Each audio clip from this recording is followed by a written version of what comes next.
मित्रों, आज की कहानी एक पारिवारिक कहानी है। आज की कहानी बहुत ही ज्ञानवर्धक कहानी है। इस कहानी से आज आपको एक ऐसा ज्ञान प्राप्त होगा जिसे जानकर आप अपने घर को स्वर्ग बना सकते हैं। आपके परिवार में कभी लड़ाई झगड़े नहीं होंगे। तो चलिए दोस्तों, जानते हो कौन सी 4 बातें हैं जो हमारे जीवन को सफल जीवन बना सकती हैं। सभी मित्रों का हमारे इस कहानी के चैनल पर बहुत बहुत स्वागत व अभिनंदन है। एक दिन एक ब्राह्मण ने अपनी पत्नी को अपने बिना खाना खाने से मना कर दिया, ताकि कहीं ऐसा ना हो कि वह बकरी बन जाए। इसके जवाब में उसकी पत्नी ने भी उससे यही कहा कि वह भी उसके बिना खाना नहीं खाएगा, ताकि वह कहीं चीता ना बन जाए। दोनों राजी हो गए। इस तरह काफ़ी दिन निकल गए और दोनों में से किसी ने अपना वादा नहीं तोड़ा। दोनों एक दूसरे के साथ ही खाना खाते थे। पर एक दिन उस ब्राह्मण की पत्नी ने अपने बच्चों को खाना देते समय उस खाने में से चखने के लिए एक कौर खुद खा लिए करके देख लिया, मतलब एक बार खा लिया।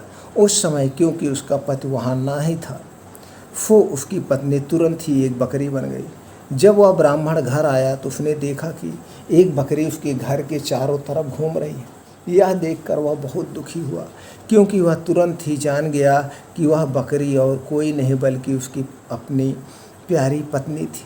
उसने उसको अपने घर के आंगन में बांध दिया और उसकी बड़ी सावधानी से सेवा करने लगा।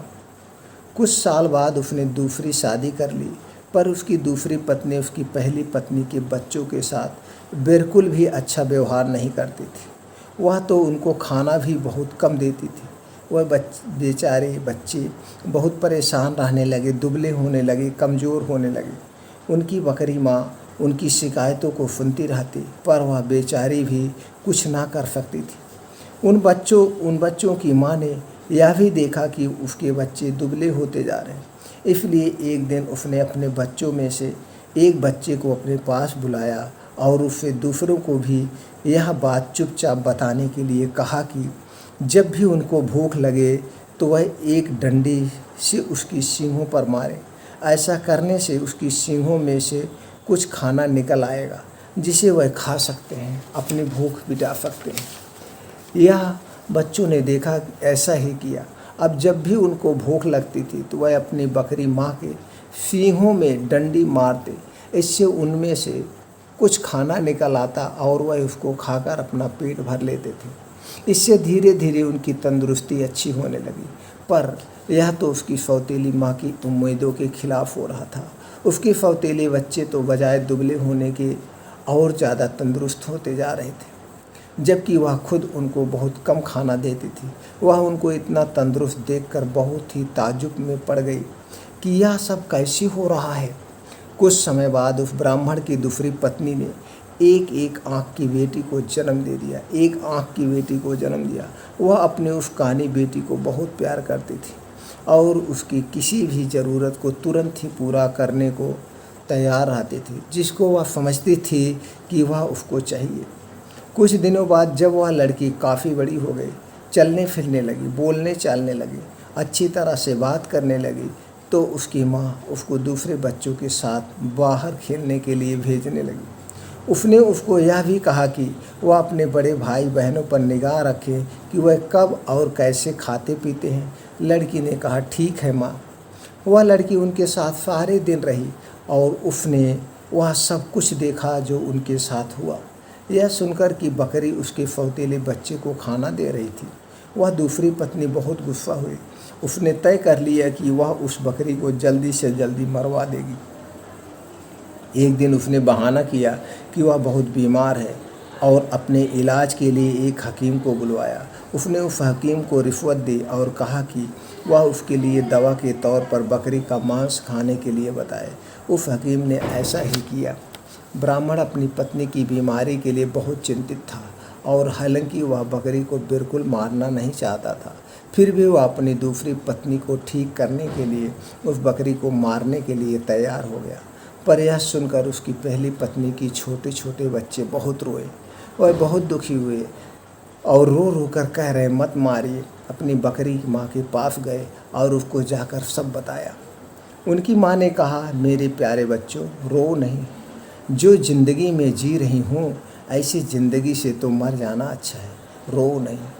मुझे तुम्हारे खाने को लेकर कोई दुख नहीं है, क्योंकि अगर तुम मेरा कहा करोगे तो खाना तो तुमको उसके बाद भी मिलता रहेगा। मेरे मरने के बाद तुम लोग मेरी हड्डियाँ इकट्ठी कर लेना और उनको किसी ऐसी जगह दबा देना जहाँ उनको कोई ढूंढ ना सके। फिर जब भी तुमको भूख लगे तो तुम वहाँ आ जाना, तुमको वहाँ खाना मिल जाएगा। उस बकरी ने उनको यह सलाह दी और बड़े समय से दे दी, क्योंकि जैसे ही उसने अपनी बात ख़त्म की और उसके बच्चे वहाँ से गए कि तभी एक कसाई अपना बड़ा सा चाकू लेकर वहाँ आ पहुँचा और उसने उस बकरी को मार दिया। उस बकरी के शरीर को टुकड़ों में काट कर पका दिया गया। ब्राह्मण की पत्नी ने उस बकरी के मांस को खाया, पर बच्चों को केवल हड्डियाँ ही मिली। बच्चों ने उन हड्डियों का वही किया जो उनकी बकरी माँ ने उनसे करने के लिए कहा था। उन्होंने उसकी हड्डियाँ एक ऐसी जगह दबा दी जहाँ उन्हें कोई ढूंढ नहीं सकता था। जब उनको खाने की ज़रूरत होती तो वह यहाँ जाते और उन हड्डियों से खाना मांग लेते और उनको खाना मिल जाता था। सो अब उनको फिर से खाना रोज़ और खूब मिल रहा था। अब वह भूखे भी नहीं रहते थे। उनकी तंदुरुस्ती फिर से ठीक होती जा रही थी, एकदम तंदुरुस्त होने लगे बच्चे। उस बकरी के मर जाने के कुछ समय बाद ब्राह्मण की पहली पत्नी की एक बेटी पानी के नाले में अपना चेहरा धो रही थी कि उसकी नाक की लौंग गिर गई और वह पानी में गिर गई। एक मछली पानी के साथ साथ उसको भी पी गई। अब हुआ यह कि एक मछियारे ने वह मछली पकड़ ली और राजा के रसोइयों को बेच दी।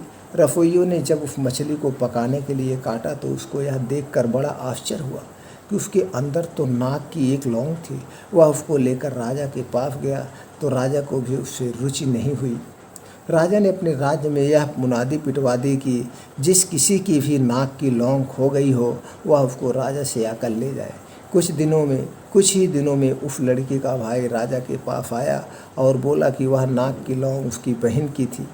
उसकी यह नाक की लौंग उसका चेहरा धोते समय नाले में गिर पड़ी थी।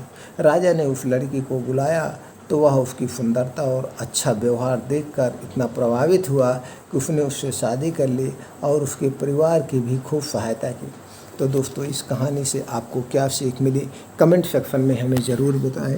फिर मिलते हैं नई कहानी में नई जानकारी के साथ।